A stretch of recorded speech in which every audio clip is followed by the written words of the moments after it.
ពេលនេះអូនមានអ្នកថ្មី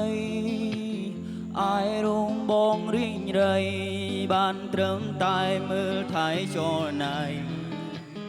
ពេលនេះបងឈឺចាប់បងពិនជាចំបែងឯកាហើយអ្វីក៏វាសនាឲ្យរុំបងឈឺចាំអោរា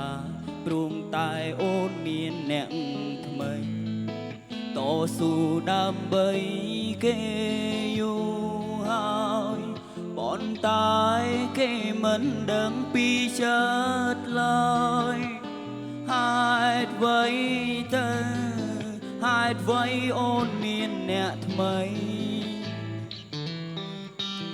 ហើយអ្វីក៏អូនលួចមានអ្នកថ្មីទុកឲ្យបងឯការីងរើ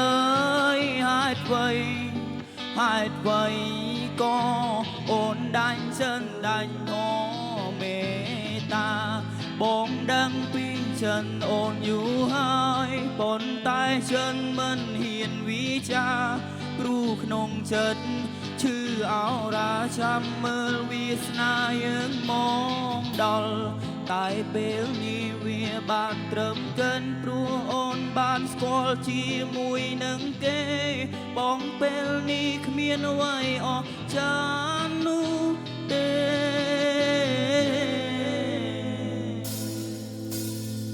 ជំរាបសួរបា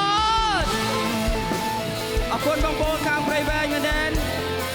ជួយច្រៀងជាមួយនឹងខ្ញុំទាំងអស់គ្នា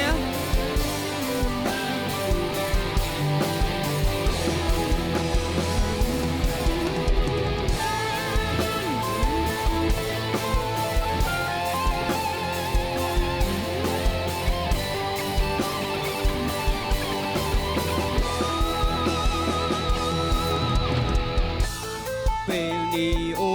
នមានអ្នកថ្មីអាយរងបងរីងរៃបានត្រឹមតែមើលថៃចរណៃពេលនេះបងឈឺចាប់បងពិនជាចំបែងឯកាហេតុអ្វីក៏វាសនាឲ្យរុំបងឈឺចាប់អោរាព្រមតែអូនលួចមានថ្មីតស៊ូដើម្បី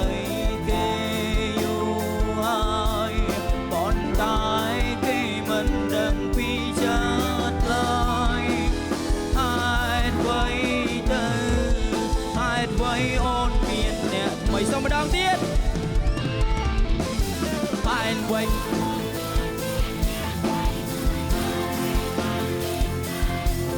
ហេតុអ្វីហេតុអ្វីក៏អូនដាញ់ចិនដាញ់ខមេតា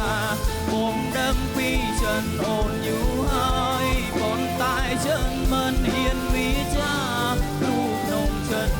ឈឺអោរាចាំមើលវាសនាយើងមកដល់តែពេលនេះវាបានត្រឹមកិនព្រោះអូនបានស្គាល់ជាមួយនឹងគេបងពេលនេះគ្មានអ្វីអស្ចារ្យនោះទេ